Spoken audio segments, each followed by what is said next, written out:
Hello friends, आप सभी लोगों का स्वागत है आपके अपने YouTube channel math classes with Javed sir में। तो फ्रेंड्स, आज हम डिस्कस करेंगे 4 मार्च 2025 के मोस्ट इम्पोर्टेंट करंट अफेयर्स के क्वेश्चन को। तो आप इस पूरे सेशन को लास्ट तक ज़रूर देखिएगा। और अगर आप हमारे वीडियो को पहली बार देख रहे हैं तो चैनल को सब्सक्राइब करना ना भूलें, ताकि हमारे द्वारा कुछ भी अपडेट किया जाए उसका नोटिफिकेशन आपको सबसे पहले मिल सके। और इस वीडियो का पीडीएफ आपको हमारे टेलीग्राम चैनल पे मिल जाएगा, जिसका लिंक वीडियो के डिस्क्रिप्शन में दिया गया है। आप उसे वहां से इजीली डाउनलोड कर सकते हैं। तो चलिए आज के सेशन को करते हैं स्टार्ट। तो सेशन को स्टार्ट करने से पहले पिछले दिन जो हम लोगों ने करंट अफेयर्स पढ़ा था उसका क्विक रिवीजन कर लेते हैं, जिसमें पहला प्रश्न है, भारत कॉलिंग कॉन्फ्रेंस 2025 का आयोजन कहाँ किया गया है? तो इसका आयोजन महाराष्ट्र की राजधानी मुंबई में किया गया। हाल ही में ऑफिशियल एयरलाइन गाइड यानी ओएजी रिपोर्ट के अनुसार दुनिया का सबसे व्यस्त हवाई अड्डा कौन सा है? तो दुबई इंटरनेशनल एयरपोर्ट यह ऑफिशियल एयरलाइन गाइड के अनुसार दुनिया का सबसे व्यस्त हवाई अड्डा है। किस राज्य या केंद्र शासित प्रदेश ने 15 साल पुराने वाहनों के लिए ईंधन पर प्रतिबंध लगाने की घोषणा की है? तो इसकी घोषणा दिल्ली ने की है। 9वां राष्ट्रीय स्वास्थ्य शिखर सम्मेलन 2025 का आयोजन कहाँ किया गया? इसका आयोजन ओडिशा में किया गया है। आधार सुशासन पोर्टल का उद्घाटन किस मंत्रालय द्वारा किया गया? तो इस पोर्टल का उद्घाटन इलेक्ट्रॉनिक्स और सूचना प्रौद्योगिकी मंत्रालय के द्वारा किया गया है। हाल ही में शिक्षा संजीवनी बीमा योजना किस राज्य ने शुरू की है? इस योजना की शुरुआत राजस्थान राज्य सरकार के द्वारा की गई। किस राज्य में पहला सहायक उत्पादन केंद्र स्थापित किया जाएगा? तो त्रिपुरा राज्य में पहला सहायक उत्पादन केंद्र स्थापित किया जाएगा। हाल ही में सिविल लेखा दिवस कब मनाया गया है? यह दिवस 1 मार्च को मनाया गया। हाल ही में शून्य भेदभाव दिवस कब मनाया गया है? तो यह दिवस भी अभी हाल ही में 1 मार्च को मनाया गया।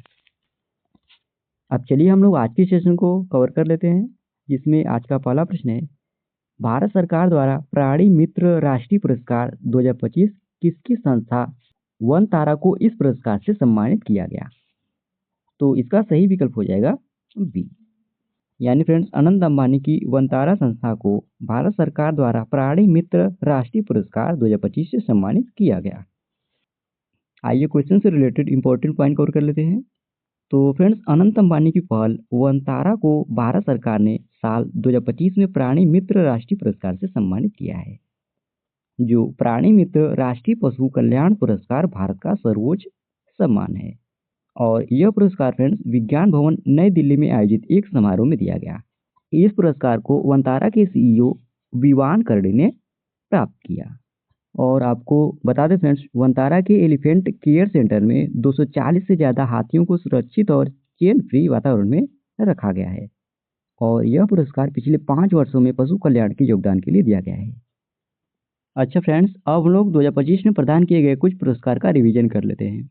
तो ल्यूमिना डाटा मैट्रिक्स के एमडी और सीईओ समीर कनोडिया को business leader of the year के 23वें संस्करण में CEO of the year award से सम्मानित किया गया। गंगाधर राष्ट्रीय पुरस्कार यह ओडिया कवि प्रतिभा शतपथी को 2023 के लिए दिया गया। तरुण दास को सिंगापुर के मानद नागरिक पुरस्कार से सम्मानित किया गया। मेजर ध्यानचंद्र खेल रत्न पुरस्कार 2024 यह निशानेबाज Manu Bhaker, chess champion D Gukesh, भारतीय पुरुष हॉकी टीम के कप्तान हरमनप्रीत सिंह और पैरा एथलीट प्रवीण कुमार को यह पुरस्कार प्रदान किया गया। उर्वशी सिन्हा को गेट्स कैम्ब्रिज इम्पैक्ट पुरस्कार से सम्मानित किया गया। पद्म पाणि लाइफ टाइम अचीवमेंट पुरस्कार यह सई पराजवी को दिया गया। भारतीय राष्ट्रीय महासागर सूचना सेवा केंद्र को साल 2025 का सुभाष चंद्र बोस आपदा प्रबंधन पुरस्कार मिला। अमेरिका का सर्वोच्च नागरिक सम्मान the presidential medal of freedom पहली बार किसी पुरुष फुटबॉलर को मिला है। और यह फ्रेंड्स अर्जेंटीना के लियोनेल मेसी को मिला। मनु भाकर को उत्कृष्टता के लिए BBC Indian sports woman of the year 2024 की अभिनेता बनी। साल 2025 के आईफा उत्कृष्ट उपलब्धि पुरस्कार से राकेश रोशन को सम्मानित किया गया। ग्लोबल टीचर प्राइज 2025 यह मंसूर अल मंसूर जो सऊदी अरब से बिलोंग करते हैं इन्हें प्राप्त हुआ। कोल इंडिया लिमिटेड को सामाजिक दायित्व के क्षेत्र में उत्कृष्ट कार्य के लिए प्रतिष्ठित गोल्डन पीकॉक CSR अवार्ड 2024 से सम्मानित किया गया। चंद्रिका टंडन ने त्रिवेणी एल्बम के लिए ग्रैमी पुरस्कार जीता। सिक्किम के PM Shri government senior secondary school को राष्ट्रीय ग्रीन स्कूल अवार्ड से सम्मानित किया गया। मनोहर अंतर्राष्ट्रीय हवाई अड्डे को सर्वश्रेष्ठ सुरक्षा पुरस्कार स्वर्ण ट्रॉफी पुरस्कार से सम्मानित किया गया। निधि कर को woman entrepreneur award in sustainability से सम्मानित किया गया। सुनील भारती मित्तल को ब्रिटेन का प्रतिष्ठित नाइटहुड सम्मान मिला। अगला प्रश्न है, मार्च 2025 में जगुआर फाइटर जेट स्क्वाड्रन में पहली महिला पायलट कौन बनी है? तो तनुष्का सिंह यह अभी हाल ही में जगुआर फाइटर जेट स्क्वाड्रन में पहली महिला पायलट बनी है, यानी सी ऑप्शन सही हो जाएगा। तो फ्रेंड्स, भारतीय वायुसेना के इतिहास में एक नया अध्याय जुड़ गया है, जहां फ्रेंड्स उत्तर प्रदेश की तनुष्का सिंह वायुसेना में जगुआर फाइटर जेट स्क्वाड्रन में अस्थायी तैनाती वाली प्रदेश व देश की पहली महिला पायलट बन गई हैं। और आपको बता दें फ्रेंड्स, तनुष्का का परिवार सैन्य पृष्ठभूमि से है। उनके पिता और दादा दोनों ही भारतीय सेना के सेवा कर चुके हैं। और तनुष्का मूल रूप से फ्रेंड्स यह उत्तर प्रदेश के लखनऊ के रहने वाली हैं। कुछ महत्वपूर्ण नियुक्तियों का रिवीजन कर लेते हैं। तो शलीला पांडे को भारतीय स्टेट बैंक यानी SBI कार्ड की नई MD और CEO नियुक्त किया गया। H शंकर को चेन्नई पेट्रोलियम कॉर्पोरेशन लिमिटेड का MD नियुक्त किया गया। सोनी ग्रुप कॉर्प ने हिरोकी टोटोकी को अपना नया CEO नियुक्त किया। इजराइल के प्रधानमंत्री बेंजामिन नेतन्याहू ने रिटायर्ड मेजर जनरल एयाल जमीन को अपना नया सेना प्रमुख नियुक्त किया। जस्टिस हर्ष कुमार को महाकुंभ भगदड़ पर न्यायिक आयोग का प्रमुख नियुक्त किया गया। राजेश निर्वाण को नागरिक उड्डयन सुरक्षा ब्यूरो का महानिदेशक नियुक्त किया गया। हिसाशी टेकुची को मारुति सुजुकी का MD और CEO फिर से नियुक्त किया गया। लिक्विड प्रपल्सन सिस्टम सेंटर के नए डायरेक्टर M मोहन बने। प्रोफेसर सब्यसाची कर को आर्थिक विकास संस्थान नई दिल्ली का नया निदेशक नियुक्त किया गया। अगला प्रश्न है, कोलकाता नाइट राइडर्स ने IPL 2025 के लिए किसे नया कप्तान नियुक्त किया है? तो अजिंक्य रहाणे को अभी हाल ही में कोलकाता नाइट राइडर्स ने IPL 2025 सीजन के लिए नया कप्तान नियुक्त किया गया है, यानी D ऑप्शन सही हो जाएगा। तो friends, defending champion Kolkata night Riders ने IPL 2025 के लिए अजिंक्य रहाणे को अपना नया कप्तान नियुक्त किया है। और अजिंक्य रहाणे ने फ्रेंड्स श्रेयस अय्यर का स्थान लिया है, जिनकी अगुवाई में फ्रेंचाइजी ने IPL 2024 का खिताब जीता था। वहीं फ्रेंड्स, इस सीजन के तीसरे सबसे महंगे खिलाड़ी वेंकटेश अय्यर, जिन्हें 23 करोड़ 75 लाख रुपए में कोलकाता ने खरीदा था, उन्हें उप कप्तान चुना गया है। और आपको बता दें फ्रेंड्स, कोलकाता IPL 2025 अभियान की शुरुआत 22 मार्च को ईडन गार्डन में रॉयल चैलेंजर्स बेंगलुरु के खिलाफ करेगी। अच्छा फ्रेंड्स, IPL सीजन 2025 में IPL इतिहास के सबसे महंगे खिलाड़ी कौन रहे? तो ऋषभ पंत रहे, जिन्हें 27 करोड़ रुपए में लखनऊ सुपर जायंट्स ने यानी LSG ने खरीदा है। वहीं दूसरे सबसे महंगे खिलाड़ी सीजन 2025 में श्रेयस अय्यर रहे, जिन्हें 26 करोड़ 75 लाख रुपए में पंजाब किंग्स ने खरीदा है। और अगर आपसे पूछा जाए फ्रेंड्स कि 2024 सीजन के लिए सबसे महंगे खिलाड़ी कौन रहे, तो मिचेल स्टार्क रहे, जिन्हें KKR ने फ्रेंड्स 24 करोड़ 75 लाख रुपए में खरीदा था। वहीं दूसरे सबसे महंगे खिलाड़ी 2024 सीजन के लिए पैट कमिंस रहे, जिन्हें SRH यानी सनराइजर्स हैदराबाद ने 20 करोड़ 50 लाख रुपए में खरीदा था। अच्छा फ्रेंड्स, IPL सीजन 2025 के लिए सभी टीमों के कप्तान को डिस्कस कर लेते हैं। तो KKR के कप्तान अजिंक्य रहाणे, RCB के कप्तान रजत पाटीदार बने, MI के कप्तान हार्दिक पांड्या, GT के कप्तान शुभमन गिल, CSK के कप्तान ऋतुराज गायकवाड़, राजस्थान रॉयल्स के कप्तान संजू सैमसन, सनराइजर्स हैदराबाद के कप्तान पैट कमिंस, पंजाब किंग्स के कप्तान श्रेयस अय्यर और LSG के कप्तान ऋषभ पंत बने हैं। अभी DC के कप्तान की फ्रेंड्स घोषणा नहीं हुई है। ओके, अब इंडियन प्रीमियर लीग यानी IPL के बारे में भी जान लेते हैं। तो इसकी प्रशासक BCCI है और इसका पहला संस्करण सन 2008 में आयोजित किया गया था। और साल 2008 में पहले संस्करण में शेन वार्न के नेतृत्व में राजस्थान रॉयल्स ने IPL की पहली ट्रॉफी जीती थी। अब बात कर लेते हैं आईपीएल ट्रॉफी का खिताब सबसे ज़्यादा बार जीतने वाली टीम के बारे में। तो Chennai super king, Mumbai Indians ने फ्रेंड्स इसे 5 बार इस खिताब को जीता है। और टाटा समूह फ्रेंड्स यह आईपीएल 2024 से 28 सीजन के लिए टाइटल स्पॉन्सर है। और पिछले सीजन यानी आईपीएल 2024 का खिताब किसने जीता था? तो इसे कोलकाता नाइट राइडर्स ने जीता था, जिसमें purple cap holder Punjab Kings के गेंदबाज हर्षल पटेल रहे। वहीं ऑरेंज कैप के होल्डर रॉयल चैलेंजर्स बेंगलुरु के बल्लेबाज विराट कोहली रहे। अगला प्रश्न है, किस राज्य में तेलुगु भाषा को अपने सभी सरकारी स्कूलों में अनिवार्य कर दिया है? तो तेलंगाना राज्य सरकार ने इसे राज्य के सभी सरकारी स्कूलों में तेलुगु भाषा को अनिवार्य कर दिया है। तो फ्रेंड्स, तेलंगाना सरकार ने राज्य में सीबीएसई, आईसीएसई, आईईबी और अन्य बोर्ड से संबंधित स्कूलों में पहली से 10वीं कक्षा तक के छात्रों के लिए तेलुगु को अनिवार्य विषय के रूप में पढ़ाए जाने का निर्देश जारी किया है। और यह नियम फ्रेंड्स 2025-26 अध्यापन वर्ष से लागू होगा और 2026-27 से कक्षा 10 तक अध्ययन किया जाएगा, जिसका उद्देश्य फ्रेंड्स माध्यमिक कक्षा का संरक्षण और प्रचार करना है। और इसके अधिनियम को जानते रहे फ्रेंड्स, यानी कि अधिनियम के तहत इसे लागू किया गया है। तो वर्ष 2018 के तहत इसे लागू किया गया है। बात करें तेलंगाना की, तो राजधानी हैदराबाद है। तेलंगाना के वर्तमान मुख्यमंत्री रेवंत रेड्डी हैं। यहाँ के वर्तमान राज्यपाल जिष्णुदेव वर्मा है। और ये फ्रेंड्स अपना प्यारा भारत, और ये है तेलंगाना राज्य का मैप। और भारत के मैप में अगर तेलंगाना राज्य की मैप की बात करें तो ये आप लोगों को रेड कलर सर्कल में जो जितना भाग दिख रहा है, यह तेलंगाना राज्य का मैप है। और तेलंगाना में विधानसभा सीटों की संख्या 119 है, विधान परिषद में सीटों की संख्या 40 है, लोकसभा में सीटों की संख्या 17 है, राज्यसभा में सीटों की संख्या 7 है। अब तेलंगाना से संबंधित कुछ करंट अफेयर्स का रिवीजन कर लेते हैं। तो तेलंगाना सरकार ने एक मुक्त योजना शुरू की है। तेलंगाना सरकार ने टीबी मुक्त मॉडल लॉन्च किया है। नीति आयोग द्वारा तेलंगाना में महिला उद्यमिता मंच का शुभारंभ किया गया। तेलंगाना सरकार ने इंदिरम्मा आवास योजना 2025 की शुरुआत की है। तेलंगाना के मुख्यमंत्री ने राजीव गांधी सिविल अभय हस्तम का शुभारंभ किया है। अगला प्रश्न है, हाल ही में किसने अपने प्रशिक्षण केंद्र का नाम बदलकर चोल राजकुमार राजादित्य के नाम पर रख दिया है? तो इसे केंद्रीय औद्योगिक सुरक्षा बल यानी सीआईएसएफ ने अपने प्रशिक्षण केंद्र का नाम बदलकर चोल राजकुमार राजादित्य के नाम पर रख दिया है, यानी ए ऑप्शन सही हो जाएगा। तो फ्रेंड्स, तमिलनाडु के अरकोडम में केंद्रीय औद्योगिक सुरक्षा बल यानी सीआईएसएफ के भर्ती प्रशिक्षण केंद्र का नाम बदलकर राजादित्य चोलन थक्कोलम कर दिया गया है।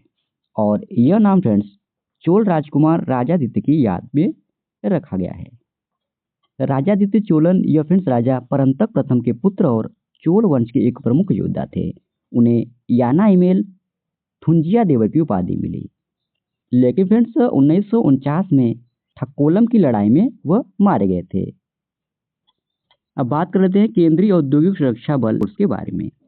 तो यह फ्रेंड्स भारत सरकार के गृह मंत्रालय के अधीन आने वाला अर्धसैनिक बल है। इसकी स्थापना साल 1969 ईस्वी में हुई थी। इसका मुख्यालय नई दिल्ली में स्थित है। इसके महानिदेशक राजविंदर सिंह भट्टी हैं। और सीआईएसएफ यानी केंद्रीय औद्योगिक सुरक्षा बल का उद्देश्य फ्रेंड्स देश की आर्थिक सुरक्षा और विकास के लिए औद्योगिक इकाइयों और बुनियादी ढांचे की सुरक्षा करना इसका उद्देश्य है।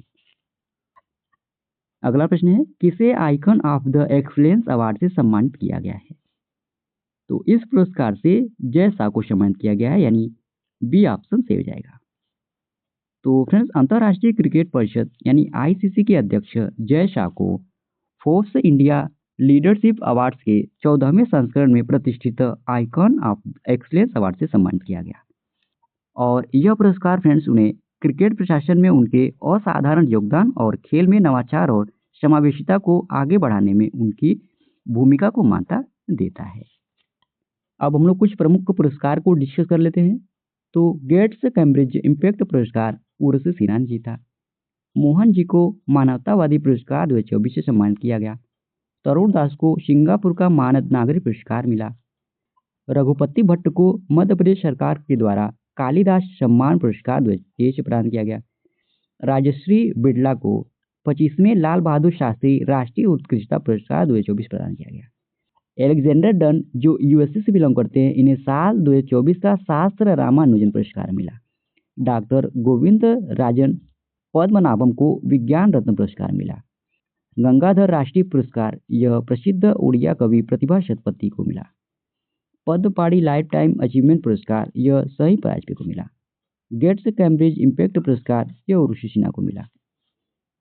हिंदी भाषा के लिए साहित्य अकादमी पुरस्कार गगन गिल को प्रदान किया गया। लेखिका सूर्यबाला को 34वें व्यास सम्मान से सम्मानित किया गया। अगला प्रश्न है, मेमोरी लीग विश्व चैंपियनशिप 2025 के विजेता कौन बने हैं? तो इसके विजेता विश्वराज कुमार बने हैं, यानी डी ऑप्शन सही हो जाएगा। तो फ्रेंड्स, भारतीय छात्र विश्वराज कुमार ने मेमोरी लीग वर्ल्ड चैंपियनशिप 2025 में इतिहास रच दिया है।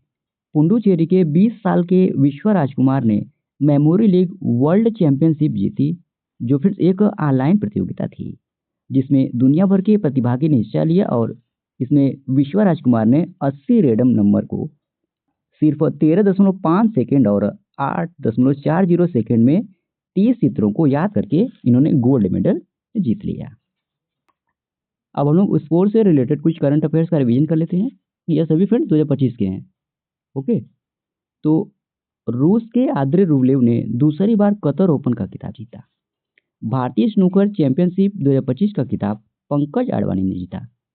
मुंबई ओपन टेनिस प्रतियोगिता 2025 महिला टेनिस एसोसिएशन यानी WTA का एकल खिताब इसे जिल टीचमैन ने जीता। ऑस्ट्रेलियन ओपन 2025 में पुरुष एकल का खिताब जेनिक सिनर ने जीता है, जो इटली से बिलोंग करते हैं। वही महिला एकल का खिताब मेडिसन कीज ने जीता है, जो यूएसए से बिलोंग करती हैं। वनडे इंटरनेशनल में सबसे तेज 4000 रन बनाने वाली पहली भारतीय महिला खिलाड़ी स्मृति मंधाना बनी है। मेजर ध्यानचंद्र खेल रत्न पुरस्कार 2024 यह निशानेबाज Manu Bhaker, chess champion D Gukesh, भारतीय पुरुष हॉकी टीम के कप्तान हरमनप्रीत सिंह और पैरा एथलीट प्रवीण कुमार को प्रदान किया गया। 32वां विजय हजारे ट्रॉफी 2024-25 का खिताब कर्नाटक ने जीता। पंकज आडवाणी ने एशियाई स्नूकर चैंपियनशिप 2025 का पुरुष एकल खिताब जीता। 33वीं संतोष ट्रॉफी 2024-25 का खिताब पश्चिम बंगाल ने जीता। 41वां स्पेनिश पुरुष कप 2025 का खिताब FC बार्सिलोना ने जीता है। अगला प्रश्न है, विश्व वन्यजीव दिवस कब मनाया जाता है? तो यह दिवस 3 मार्च को मनाया जाता है, यानी ए ऑप्शन सही हो जाएगा। तो फ्रेंड्स, विश्व वन्यजीव दिवस यह हर साल 3 मार्च को मनाया जाता है, जिसका उद्देश्य वन्यजीव और उनके प्राकृतिक आवासों के संरक्षण के महत्व को बढ़ावा देता है। यह दिन फ्रेंड्स हमें वन्य जीवों के अस्तित्व को बचाने और उनके संरक्षण के लिए वैश्विक जागरूकता फैलाने का अवसर प्रदान करता है। और इस दिवस की शुरुआत फ्रेंड्स 20 दिसंबर सन 2013 को संयुक्त राष्ट्र महासभा द्वारा एक प्रस्ताव के माध्यम से हुई थी। और इस प्रस्ताव में फ्रेंड्स 3 मार्च को विश्व वन्यजीव दिवस के रूप में मनाए जाने का निर्णय लिया गया। और पहली बार यह दिवस फ्रेंड्स 3 मार्च सन 2014 को मनाया गया था। और इस वर्ष यानी 2025 की इस दिवस की थीम है वन्यजीव संरक्षण, वित्त, लोगों और ग्रह में निवेश। यह इस दिवस की थीम है। अच्छा फ्रेंड्स, अब हम लोग फरवरी 2025 में जितने भी महत्वपूर्ण दिवस मनाए गए थे उन सभी दिवसों का हम लोग रिवीजन कर लेते हैं। और फरवरी महीने का फ्रेंड्स केवल आज तक हम रिवीजन करेंगे और कल से मार्च महीने का पर डे बेसिस पे जैसे रिवीजन करते हैं वैसे करेंगे। ओके, तो इसका रिवीजन कर लेते हैं। 1 फरवरी को भारतीय तटरक्षक दिवस मनाया गया। 2 फरवरी को विश्व आर्द्रभूमि दिवस मनाया गया। 3 फरवरी को राष्ट्रीय गुमशुदा व्यक्ति दिवस मनाया गया। 4 फरवरी को विश्व कैंसर दिवस मनाया गया और थीम थी यूनाइटेड बाय यूनिक। 4 फरवरी को राष्ट्रीय कृमि मुक्ति दिवस मनाया गया और थीम थी STS को खत्म करे, बच्चों के स्वस्थ भविष्य में निवेश करें। 10 फरवरी को विश्व दलहन दिवस मनाया गया और थीम थी दालें कृषि खाद्य प्रणालियों में विविधता लाना। 11 फरवरी को अंतर्राष्ट्रीय महिला एवं बालिका विज्ञान दिवस मनाया गया। 12 फरवरी को डार्विन दिवस और राष्ट्रीय उत्पादकता दिवस मनाया गया। 13 फरवरी को विश्व रेडियो दिवस और राष्ट्रीय महिला दिवस मनाया गया। 14 फरवरी को विश्व जनजातीय हृदय दिवस मनाया गया।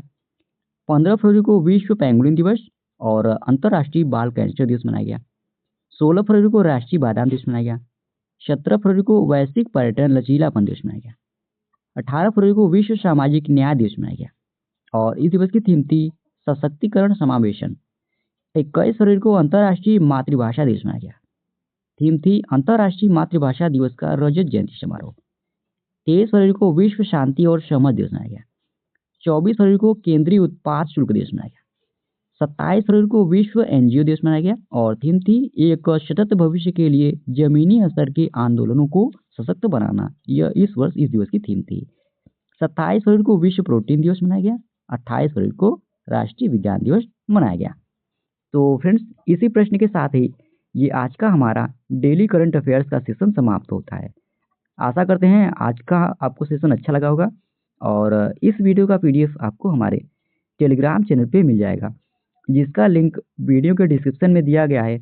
आप उसे वहां से इजीली डाउनलोड कर सकते हैं। और अगर आप हमारे वीडियो को पहली बार देख रहे हैं तो चैनल को सब्सक्राइब करना ना भूलें, ताकि हमारे द्वारा कुछ भी अपडेट किया जाए उसका नोटिफिकेशन आपको सबसे पहले मिल सके। और वीडियो में लास्ट तक बने रहने के लिए धन्यवाद। आज के लिए इतना ही। जय हिंद, वंदे मातरम।